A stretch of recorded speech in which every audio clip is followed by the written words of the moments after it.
우리 계속 무엇을 배우고 있냐면 구약 말씀 속에서 삼위일체 하나님의 모습을 어떻게 우리가 알 수 있느냐, 그거에 대해서 우리가 지금 배우고 있습니다.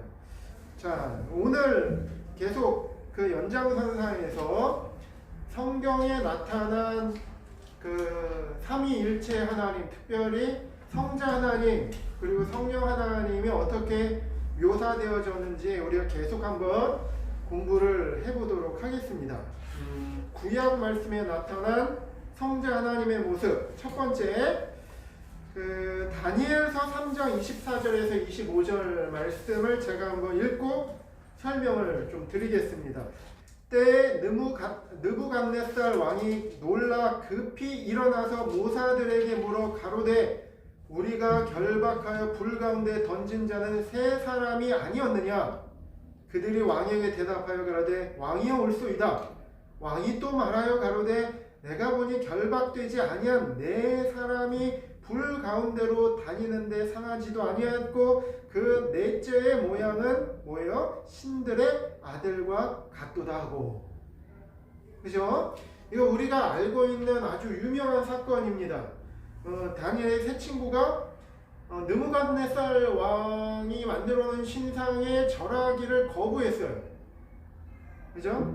느부갓네살 왕은 나름대로 호의를 가지고 기회를 줬음에도 불구하고 사드락 메삭 아벳느고, 그죠? 이 세 친구는 단호하게 이 금신상의 절하기를 거부하고 오직 하나님께만 경배한다고 말씀을 이렇게 고백했을 때 느부갓네살 왕이 아주 단호하게 이 세 친구를 풀무불에 던지라고 했죠. 이 풀무불이 예사 풀무불이 아니에요.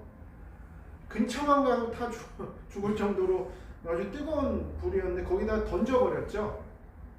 던져버렸는데 들어갈 땐 이 사드락 메삭 아벳느고 세 친구만 들어갔는데 느부갓네살 왕이 가만히 잘 보니까 세 사람이 아니라 네 사람이 있었는데 그 사드락 메삭 아벳느고 세 사람은 이 사드락 메삭 아벳느고였겠죠. 근데 네 번째 사람이 보이는 거예요. 근데 예사롭게 보이지 않았던 거죠. 이게 과연 누구일까요? 그건 이 풀무불 가운데에서도 이 신실하게 주님을 믿고 따르는 하나님의 백성을 지키시는 예수님의 모습이었다 라는 것을 우리가 알 수 있게 됩니다. 또 다른 말씀 다니엘서 7장 9절에서 14절 말씀을 제가 한번 또 읽어보겠습니다. 내가 보았는데 왕좌가 놓이고 옛적부터 항상 계시니가 좌정하셨는데 그 옷은 희기가 눈 같고 그 머리털은 깨끗한 양의 털 같고 그 보좌는 불꽃이요 그 바퀴는 붙는 불이며 불이 강처럼 흘러 그 앞에서 나오며 그에게 수종하는 자는 천천히요 그 앞에 시위한 자는 만만이며 심판을 베푸는데 책들이 펴 놓였더라. 그때 내가 그 큰 말하는 작은 뿔의 목소리로 인하여 주목하여 보는 사이에 짐승이 죽임을 당하고 그 시체가 상한 바 되어 붙는 불에 던진 바 되었으며 그 남은 모든 짐승은 그 권세를 빼앗겼으나 그 생명은 보존되어 정한 시기가 이르기를 기다리게 되었더라. 내가 또 밤 이상 중에 보았는데, 자 주목하셔서 들어보세요. 내가 또 밤 이상 중에 보았는데 인자 같은 이 사람의 아들 같은 이가 하늘 구름을 타고 와서 옛적부터 항상 계신 자에게 나와 그 앞에 인도되매 그에게 권세와 영광과 나라를 주고 모든 백성과 나라들과 각 방언하는 자로 그를 섬기게 하였으니 그 권세는 영원한 권세라 옮기지 아니할 것이요 그 나라는 패하지 아니할 것이니라. 다니엘이 마지막 때에 대한 환상을 보았습니다. 마지막 때의 환상을 본 거예요. 근데 다니엘서 보면 다니엘서에도 뭐 짐승이 나오고 막 그래요. 이 요한계시록 말씀을 그냥 볼 수가 없죠. 다니엘을 이해해야지 봅니다. 다니엘서의 별명이 뭐예요? 구약 말씀의 요한계시록이에요. 구약의 계시록. 그죠? 그래서 이 다니엘서와 요한계시록 아주 긴밀하게 연결되어져 있습니다. 근데 보니 이 하나님의 보좌를 보았어요, 다니엘이. 그죠? 그리고 이 마지막 때에 이 짐승을 이제 심판하시는 이 하나님의 권세를 보았습니다. 근데 우리가 주목할 게 보면, 내가 또 밤 이상 중에 보았는데 인자 같은 이가 하늘 구름을 타고 와서 옛적부터 항상 계신 자, 성부 하나님이죠. 항상 계신 자에게 나와 그 앞에 인도됨에 그에게 권세와 영광과 나라를 주고, 나라라는 건 하나님 나라의 영원한 권세를 말하는 겁니다. 그죠? 이 말씀을 보면 여러분 뭐가 연상이 됩니까? 전 시편 2편 말씀이 연상이 돼요. 그죠? 시편 2편 말씀. 내가 영을 전하노라. 그리고 예수님께서 이렇게 말씀하시잖아요. 오늘날 내가 너를 낳았도다. 하나님께서 이르시기를. 그죠? 그러니까 하나님께서 그리스도에게 영원한 왕권을 주시는 현장이에요. 마지막 때. 진짜. 그죠? 그것을 말씀하시는데 여기 인자 같으니 곧 누굴까요? 시편 2편의 표현으로는 기름 받은 자를 가리키죠. 기름 받은 자. 그래서 이 다니엘서의 인자 같은 이렇게 나온 이 표현이 굉장히 주목할 만한 표현인데요. 우리 복음서를 보면 예수님이 예수님을 가리켜서 주로 어떻게 표현하셨죠? 인자, 사람의 아들. 예수님이 예수님 자신을 가리키는 아주 독특한 표현입니다. 이 독특한 표현의 근거가 어디에서 왔다고 우리가 봅니까? 이 다니엘서 말씀에서 왔다고 우리는 봅니다. 예수님께서 다니엘 말씀을 아셨을까요? 모르셨을까요? 너무나 잘 아셨겠죠. 이 인자 같은 이는 곧 누굽니까? 바로 예수님을 가리킵니다. 구약에서도 이와 같이 그리스도를 이렇게 가리키는데 여기 그리스도를 표현한 이 표현이 아주 주목할 만한 표현이 있습니다. 하나님께서 그에게 그 앞에 인도됨에, 자 여기 다시 볼게요. 내가 또 밤 이상 중에 보았는데 인자 같은 이가 하늘 구름을 타고 와서 마지막 때에, 그죠? 옛적부터 항상 계신 자에게 나와 그 앞에 인도됨에, 성부 하나님 앞으로 인도되었다는 거예요. 왜 인도되었을까요? 시편 2편을 우리가 보면 압니다. 그에게 권세와 영광과 나라를 주고, 어떤 나라예요? 영원한 하나님의 나라. 그죠? 그러니까 하나님께서, 성부 하나님께서 성자 하나님을 불러들이셔서 아주 공개적으로 모든 하나님의 백성에게 너는 이의 말을 들어라. 바로 이 인자 같은 이가 너희의 왕이다 라고 말씀하시는 거예요, 지금. 그죠? 모든 백성과 나라들과 각 방언하는 자로 그를 섬기게 하였으니, 여기서 그는 누구예요? 인자 같은 이를 가리키죠. 이게 하나님의, 성부 하나님의 뜻이라는 거예요.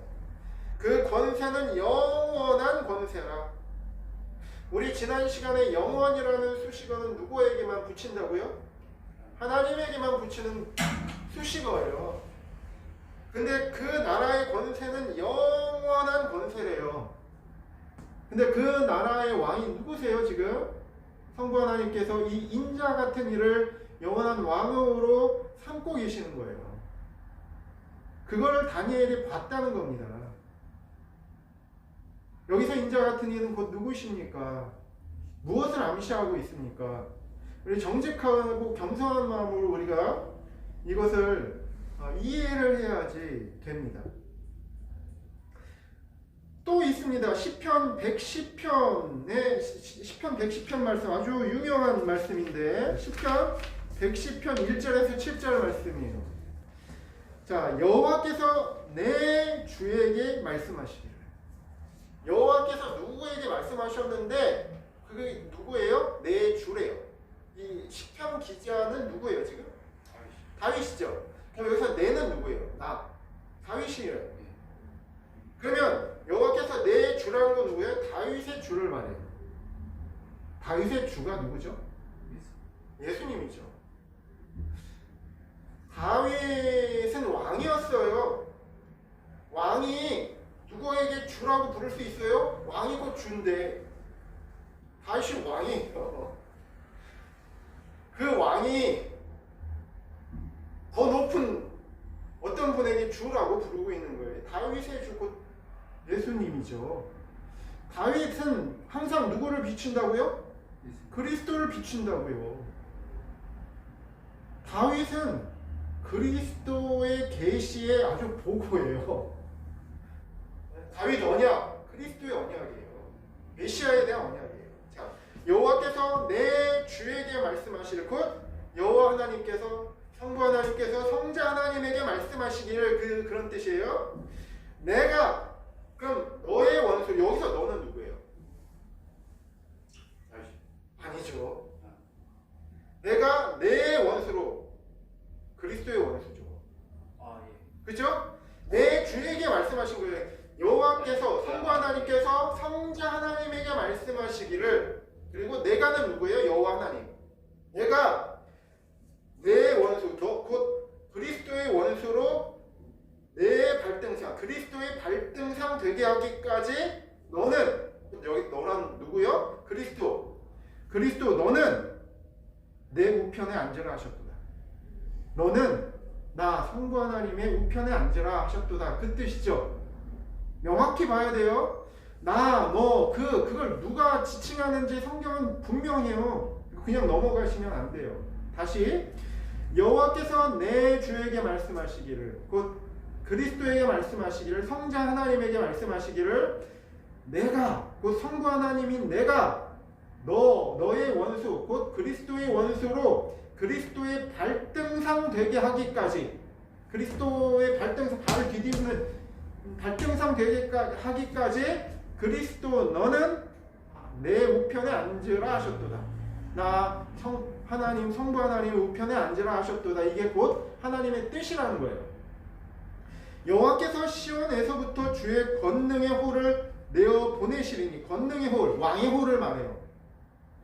저기 우리 영화 같은 거 보면 고대의 왕들이 보면 그냥 맨손 앉아있지 않고 무슨 큰 지팡이 같은 거 하나 알고 있잖아요. 이게 왕의 권세를 상징하는 홀을 말해요. 홀. 어? 이 홀을 보이면 홀 보이면서 왕이 명령하는 겁니다. 그죠? 주의 권능의 홀을 내어 보내시리니 주는 원수 중에서 다스리소서. 여기서 주는 누구예요? 그리스도를 말합니다. 또 주는 원수 중에서 다스리소서. 주의 권능의 날에 주의 백성이 거룩한 옷을 입고 즐거이 헌신하니 새벽 이슬 같은 주의 청년들이 주께 나오는도다. 전 이 말씀 들을 때마다 가슴이 뛰어요. 이 청년 중에 내가 있어야지. 거울을 보니까 제가 거울을 보면 제가 참 가슴이 좀 아픈 게 외모는 청년하고 좀 멀어지는 것 같아요. 한 해 한 해 지날수록 저 마음으로는 항상 하나님 나라의 청년이라고 생각을 합니다. 가슴이 뛰어요. 여러분이 동의하실지 아니할지 모르겠지만 정말 그래요. 즐거이 헌신해야겠죠. 주의 백성이 거룩한 옷을 입고 즐거이 헌신하니 새벽 이슬 같은 주의 청년들이 주께 나오는도다. 가슴 뛰지 않습니까? 이걸 그림을 한번 그려보세요. 그리스도께서 왕좌에 앉아 계시고 권능의 홀을 쥐고 계시고 그 앞에 새벽 이슬 같은 주의 청년들이 자원한 헌신하러 몰려옵니다. 가슴 뛰지 않습니까? 저는 저를 생각해도 그렇고 우리 앞에 앉아있는 우리 형제 자매님들 그 안에 속해야죠. 그죠? 여호와는 맹세하고 변치 아니하시리라. 이르시기를 여기서 너는 그 누구예요? 너는 곧 그리스도를 가리키며 상징이 아니라 분명합니다. 이르시기를 성부 하나님께서 이르시기를 너는 멜기세덱의 반차를 쫓아 영원한 제사장이라 하셨도다. 이 멜기세덱은 어디에 나옵니까? 창세기에 나오죠.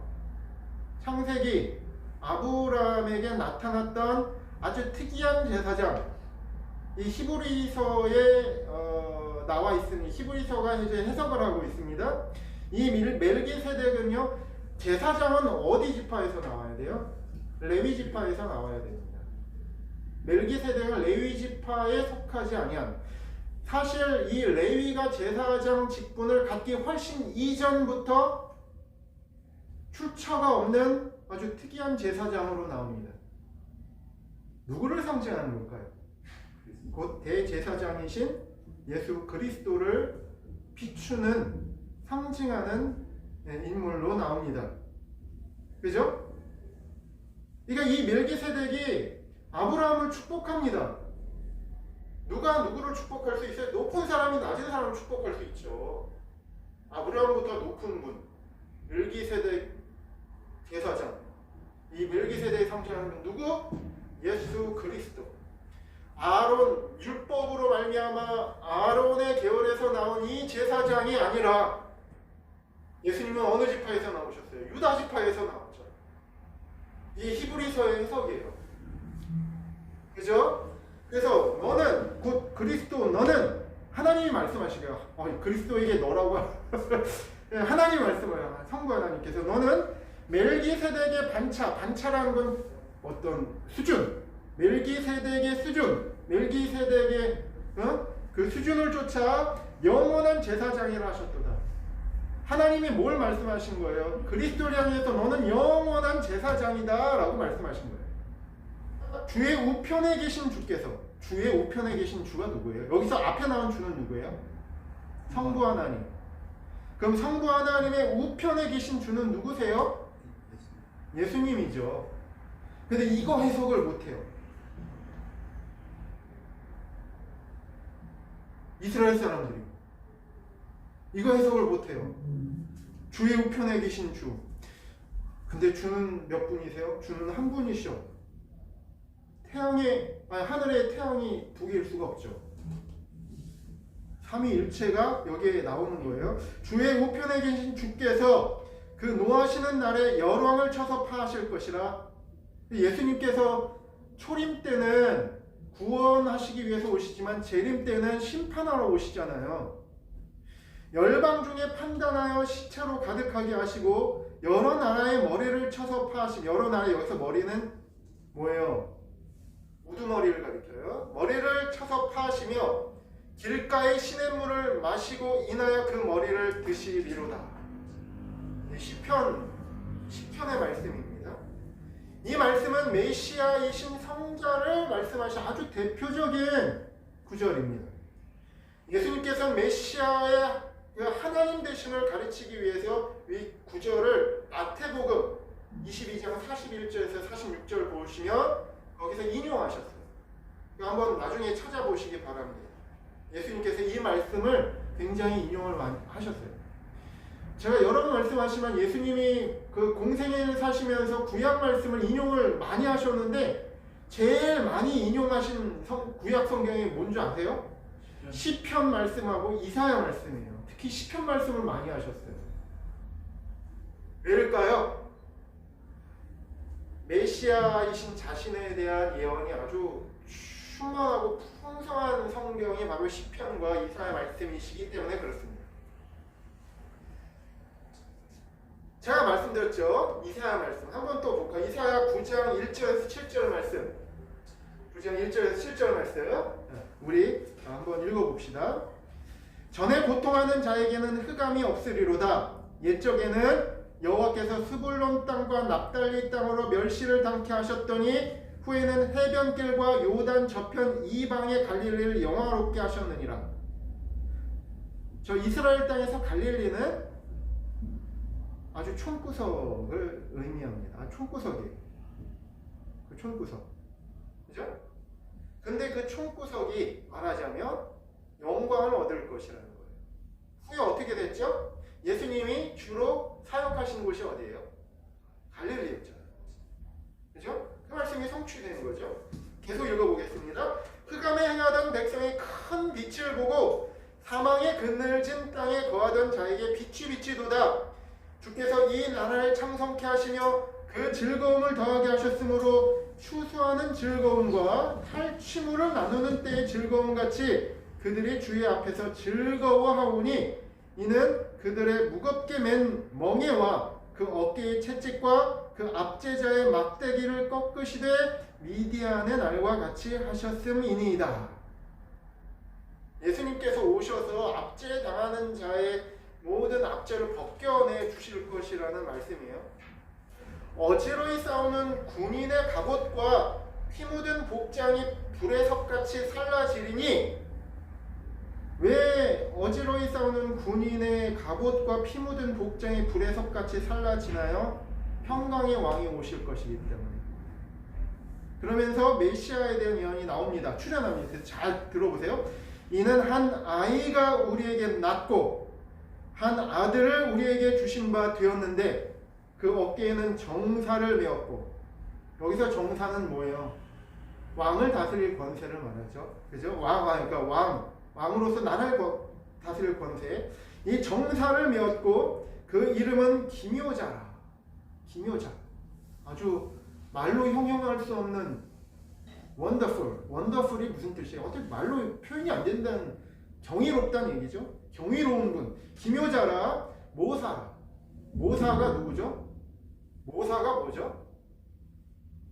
전쟁이 일어나면 작전회의하는 아주 최고 엘리트, 가장 지혜로운 자. 그죠? 그러니까 기묘자라, 모사라. 그러니까 아주 너무나 지혜로우신 분. 잠언 말씀에, 잠언에서 계속 구하라고 하는 게 뭐예요? 지혜죠. 지혜예요. 그죠? 그러면서 이 지혜를 인칭화시켜서 나를 귀하게 여기는 자는 내가 귀하게 여길 것이다. 저는 잠언 말씀의 지혜도 일반적인 지혜를 의미하지만 거기서 나오는 지혜는 곧 예수님이라고 저는 믿습니다. 예수 그리스도는 하나님께서 나서 우리에게 지혜가 되신다고 하셨잖아요. 그죠? 그죠? 자, 모사라. 그리고 주목할 말씀, 그 이름은 그 아이가 낳는데 한 아들 우리에게 주신 바 되었는데 그 이름이 여러 가지가 있지만 여기 뭐라고 했어요? 전능하신 하나님이래요. 그 아이의 이름이. 이거는요, 히브리인들, 바리새인들 딱 들었을 때 제정신을 가지고 딱 들었으면은요, 이거는 경천동지할 말씀입니다. 한 아이, 어린 아이 보셨어요? 우리 여기 아빠도 있잖아요. 그 아이를 가리켜서 전능하신 하나님이래요. 영존하시는 아버지라 평강의 왕이라 할 것입니다. 누구를 가리켜서요? 이거 그냥 말씀을 그냥 훅훅 지나가지 마세요. 누구를 가리켜서 이렇게 부른다고 하는 거예요? 한 아이, 갓난 아이, 여자에게서 나온 진짜 우리 눈에 밟히는 갓난 아기를 가리켜서 그렇게 부를 것이라는 거예요. 경이롭지 않으세요? 어찌 하나님이 이 낮은 곳으로 오셨습니까? 이사야는 이거를 지금 예언하고 있는 거예요. 이 말씀의 제정신으로 한번 맞닥뜨려 보세요. 그 정사와 평강의 도함이 무궁하며 또 다윗의 위에 앉아서, 다윗의 위, 자리 위자. 다윗의 위가 뭐예요? 왕좌를 말해요. 왕좌. 영어로 말하면 뭐예요? throne. 발음이 throne. 그죠? 이게 마스크로 가려가지고 제가 입이 안 보여요. 다행이에요. throne, 왕좌. 다윗의 위에 앉아서 그 나라를 굳게 세우고 자금 이후 영원토록 공평과 정의로 그것을 보존하실 것이다. 그게 뭐예요? 왕좌, 왕위. 그죠? 그 왕위는 영원할 것이라는 거예요. 누구의 왕위가? 다윗의 왕위가요? 다윗은 죽었잖아요. 그럼 누구를 가리키는 거예요?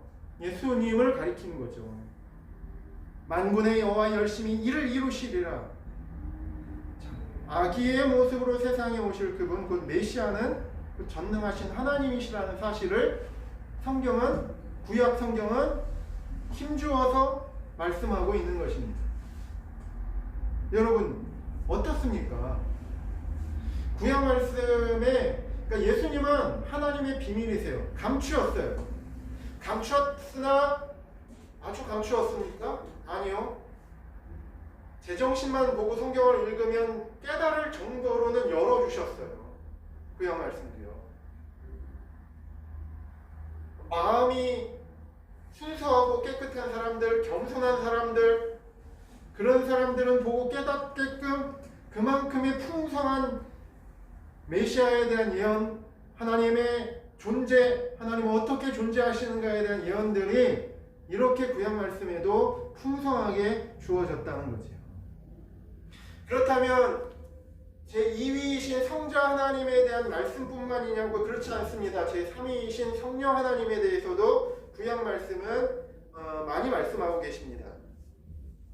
신약에서만큼 아주 독립적, 개별적, 인격적 존재자로 풍성히 나타나 있지는 않지만 이 성령 하나님에 대해서 구약에서부터 성령 하나님은 그 성부 하나님과 아주 구별된 독립적 존재로 묘사해서 나옵니다. 우리 여기서 성부 하나님과 구별된 독립적 존재라는 이 표현은 우리가 배웠습니다. 그렇죠? 성부 하나님, 성자 하나님, 성령 하나님은 한 격이로 한 분 하나님으로 계시지만 그 윗격은 혼동되지 않는다. 그죠? 혼동되지 않아요. 그죠? 그래서 그렇게 묘사되어져 나오는데, 자, 창세기 1장 1절에서 3절 말씀을 한번 읽어보겠습니다. 태초에 하나님이 천지를 창조하시니라. 하나님이 천지를 창조하셨어요. 땅이 혼돈하고 공허하며 흑암이 깊음 위에 있고, 하나님의 신, 성령이시죠. 하나님의 신은 수면 위에 운행하시니라. 하나님이 천지를 창조하셨어요. 그죠?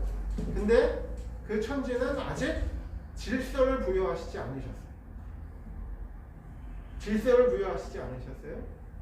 그 혼돈한 그 공허한 땅에 누가 그나마 이렇게 이렇게 지키고 계셨어요? 성령께서 운행하시면서.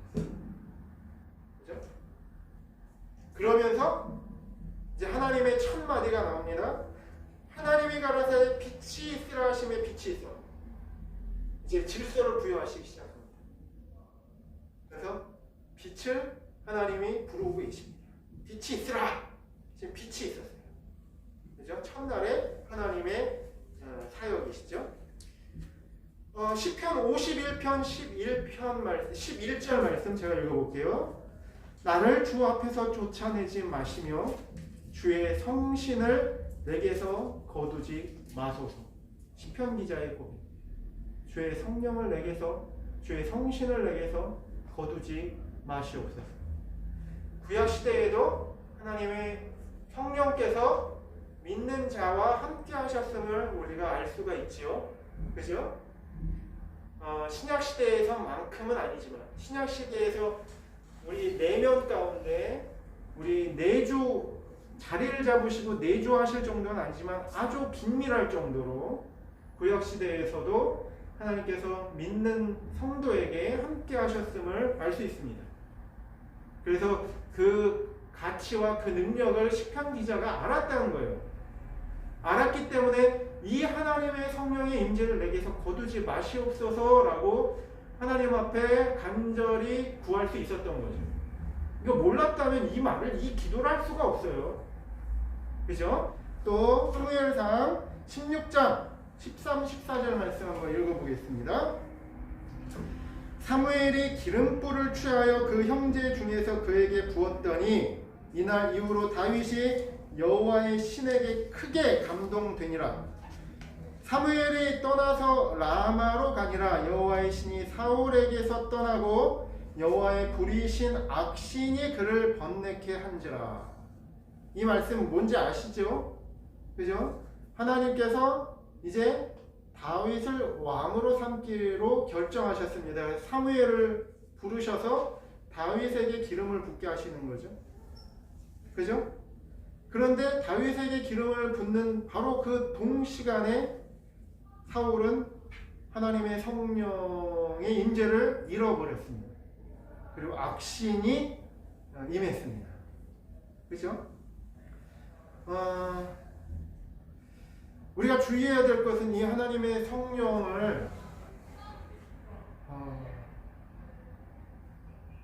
그냥 능력으로만 아는 사람들이 있어요. 어떤 영향력,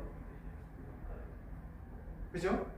그건 굉장히 위험한 발상입니다. 이 여기서 말씀하는 이 하나님의 신은 인격이세요. 인격이세요. 그죠?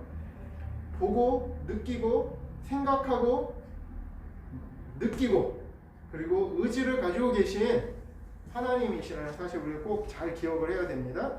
그런데 이 구약 성경은 이 부분이 아주 신약 성경만큼 충분히 나와 있지가 않죠. 그래서 신약 성경을 보면 성령께서 인격이시다라는 사실을 우리가 알 수 있게 됩니다. 대표적인 성경이 뭐가 있죠? 예수님의 6월절 강화를 보면 알 수 있죠. 주로 그때 예수님이 쓰셨던 화법이 뭡니까? 그 성령님을 가리켜서 인칭 대명사를 쓰셨어요. 인칭 대명사를 쓰셨어요. 그가 어떤 영향력이나 사물이라면 예수님이 그것이라고 하셨겠죠. 인칭 대명사를 쓰셨다는 거예요. 그거는 나중에 우리 구원론의 시간에 한번 잘 보도록 하겠습니다. 사사기 14장 6절 말씀. 삼손이 여호와의 신에게 크게 감동되어 손에 아무것도 없어도 그 사자를 염소 새끼를 찢음같이 찢었으나 그는 그 행한 일을 부모에게도 고하지 아니하였고 여호와의 신에 감동하였다. 자, 사사기 14장 19절. 여호와의 신이 삼손에게 크게 임하심에 삼손이 아스글론에 내려가서 그곳 사람 30명을 쳐 죽이고 노력하여 수수께끼 푼 자들에게 옷을 주고 심히 노하여 아비 집으로 올라갔고. 자, 사사기 15장 14절. 삼손이 레이의 이름에 블레셋 사람이 그에게로 마주 나가며 소리 지르는 동시에 여호와의 신의 권능이 삼손에게 임하매 그 팔 위에 줄이 불탄 삼과 같아서 그 결박되었던 손에서 떨어진지라. 구약에서는요, 그래서 하나님의 신이 임할 때 아주 표면적으로 드러나요. 힘이 세져요. 그죠? 그리고 엘리야는 막 거의 축지법 같이 막 해가지고 막 갑자기 막 굉장히 빠른 속력으로 막 달려가요. 가능해요, 안 가능해요? 가능하죠. 하나님께서 그렇게 하실 수 있으세요. 그런데 신약에는 어떻게, 신약의 차원에서는 성령께서 어떻게 역사하실까요? 우리 내면에 하나님 백성답게 만드시는 일을 하십니다. 뭐가 쉬울까요? 구약처럼 하시는 게 쉬울까요? 신약처럼 하시는 게 쉬울까요? 신약처럼 하시는 게 어렵습니다. 인간이 변하나요? 천하가 바뀌어도 인간은 안 바뀌어요. 근데 하나님께서, 하나님의 성령께서 하나님의 백성이면 그렇게 하십니다. 그걸 우리가 믿어야 됩니다. 자, 이로써 시간이 많이 지났습니다. 생각보다 시간이 많이 지났는데 이로써 삼위일체에 대한 강의는 일단 마치려고 합니다. 이제 다음 주에는 이제 기독론 강의 한 번만 딱 이제 지난 시간 우리가 배웠던 거 한번 정리하는 시간 한번 가져보겠습니다. 우리가 뭐 배웠는지 한번. 저는 공부하는 것 중에 제일 중요한 게 복습이라고 생각합니다. 그래서 한번 시간은 짧지만 한번 복습을 쫙 한번 해보고요. 여러분 한번 정리하는 시간을 가져봤으면 좋겠어요. 지난 시간 동안 우리가 뭘 배웠는지, 무슨 진리를 붙들어야 되는지 한번 생각해 보시고 기도해 보셨으면 좋겠습니다. 그리고 이제 다음 시간 지나고 나면 이제 구원론 이제 새로 시작을 할 겁니다. 오늘 강의는 이것으로 마치도록 하겠습니다. 여러분에게 이 강의가 유익이 됐으면 좋겠네요. 감사합니다. 네. 감사합니다. 네.